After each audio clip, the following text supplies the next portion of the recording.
Hi everybody, it's Sarah. Welcome back to my channel. Today I'm going to be doing the mid-year book freakout tag. It is currently towards the end of July. I was slightly worried that I was too late to do this tag, but you know what? July is still in the middle of the year. I think it still counts. We're still going to do it. And so starting off, we have question number 1, which is the best book you've read so far. And for that one, I'm going to have to say Crave by Tracy Wolff. So I do want to preface this by saying this is by no means a literary masterpiece, but I really highly enjoyed it. I could not put it down, and I have read it twice this year. So that is why I'm going to give this best book of the year. And then question number 2 is best sequel of the year, and for that one I'm going to go Chain of Gold by Cassandra Clare. Technically I guess this book isn't a sequel considering this is the first book of a new trilogy, but I mean it's kind of a sequel in the sense that this is a sequel companion series to the Infernal Devices, plus we all are aware of the web of sequels that is the Shadowhunter Chronicles, so I think it counts. I love this book. I love Cassandra Clare. I love the Shadowhunters, and I am so ready for Chain of Iron to come out next March. Question number 3 is a new release that you have not read yet this year, and that is going to be Found by PC and Kristen Cast. This is the 4th and final book in the House of the Night, Otherworld series. I am so excited to read that. I've had this book on my shelves for 2 weeks. It came out on the 7th of this month, I believe.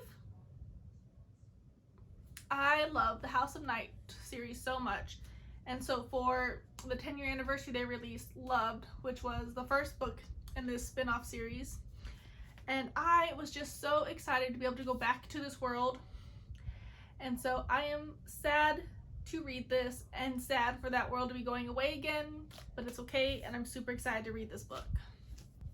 Question number 4 is my most anticipated book for the rest of the year, and I have 3 answers for this question. The first being Crush, which is the sequel to Crave. Yeah, making sure I didn't flip those. I cannot wait. I'm so excited that in like the same year that Crave was released that we're getting the sequel. Sequel actually comes out the day before my birthday. I'm super stoked about that. My second most anticipated book of the year would be Midnight Sun. I am so excited. Honestly, 2020 has been a really weird year, but it's kind of been like the year of the vampires for me again. So many vampire books that I'm so stoked, so ready for it. And I am so ready to go back to Forks and to reread Twilight from Edward's point of view. I cannot wait for my pre-order of Midnight Sun to get here next month. And then the third book on my most anticipated books of the year also releases in September, and that is Benched by my very good friend Sara Elizabeth Santana. I did beta read this book years and years ago, but I'm so excited to have a physical copy of it and to reread it in 2020 and see what changes she made. I am so excited for it. There will definitely be more information coming about that closer to September because I want all of you guys to go out and read it too. You could actually pre-order the Benched ebook through Amazon. I'll go ahead and put that link down below in the comments, and you guys should definitely check it out. Question number 5 is your biggest disappointment of the year, and that would be Words in Deep Blue by, oh, I forgot her name and I didn't write it down. I know her last name is Crowley. I will insert a picture of it here hopefully.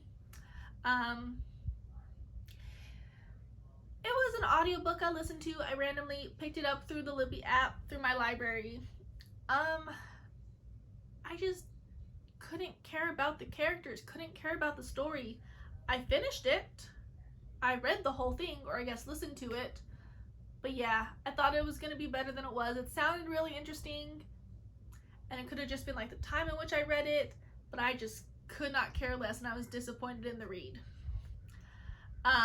number 6 is The Biggest Surprise, and this is just going to be, I guess you could interpret it different ways, but for me it's going to be like a book that surprised you, you were not expecting to love it as much, and that is going to be Sorcery of Thrones by Margaret Rogerson. I listened to the audiobook of this and I absolutely loved it. The characters were great, the story was great. I mean, it was an audiobook, so I just could not stop listening to it. And honestly, I'm sad that it's a standalone. This book did not come out this year. I believe I got it last year in an Owl Crate box, but I just got around to it this year. Highly recommend. It was so good, and it takes place in a library, which is super cool. It was really good, and I was not expecting to love it nearly as much as I did. Question number 7. That's an 8. Question number 7 is your new favorite author. And for that, I'm going to go with Casey West.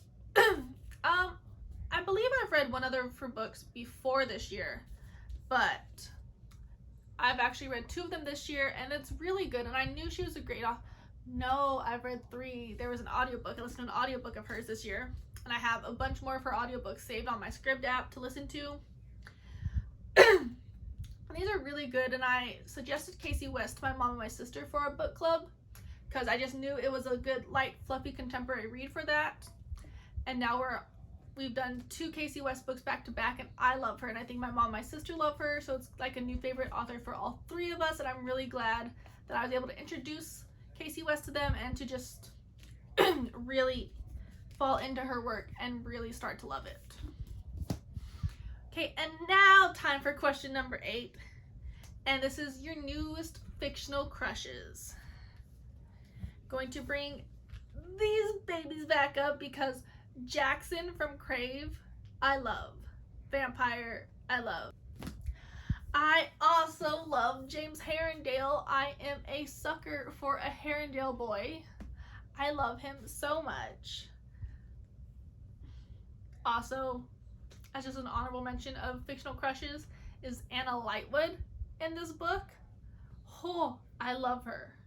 She is amazing, and she's definitely a fictional crush. Love her. And then question number 9, making sure I hold up the right fingers, is a new favorite character. And we're going back to Chain of Gold because Cordelia Carstairs is amazing. If you do not love her, I'm sorry, but I think you're wrong. She is my newest favorite character. Definitely high up on list of favorite Shadowhunters. I love her. She's amazing. Question number 10 is a book that made you cry. I have not read a lot of books this year that made me cry.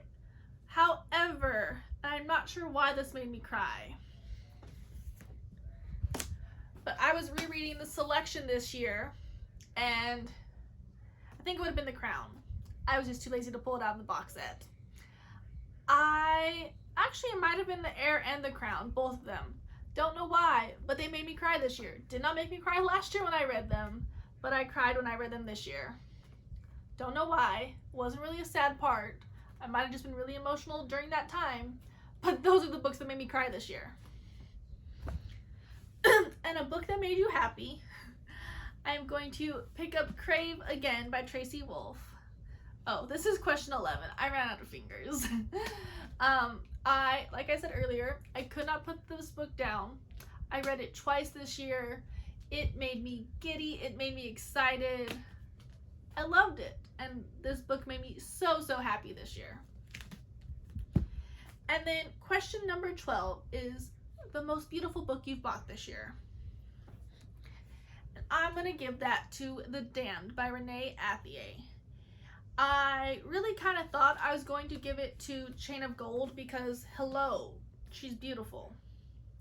But I really love the purple color and the simplicity of like the black background of this book, and I'm really excited to get around to reading it, which actually brings us into question number 13. Books you still need to read. The Damned. by Renee Athier. It's been on my shelf for about a month. I need to read it. Also, From Blood and Ash by Jennifer L. Armentrout. I'm super excited for it. It's supposed to be vampires. This one hasn't been on my shelf as long. I recently just bought it, but I am excited. I've heard nothing but good things, and I really need to get around to reading it. There are other books on my shelves that I have not read yet and would like to get to before the end of the year, but these two and Found, as I mentioned before, are top priority. And then I just wanted to throw this one out there as like an honorable mention. It's not one of the questions here, but Capturing the Devil by Carrie Maniscalco, as of right now, is my favorite series ending that I've read this year. Who knows, maybe Found will take that place, but as of right now, this book has my favorite series ending that I've read this year. I loved it so much. I think this is the book I read the fastest in the Stalking the Jack the Ripper series. It was so good, and I'm so sad to be done with it, but I loved it so much. Okay, I have a bunch of books to put away, but that was my mid-year book freakout tag. Thank you guys so much for watching, and I'll see you next time. Bye!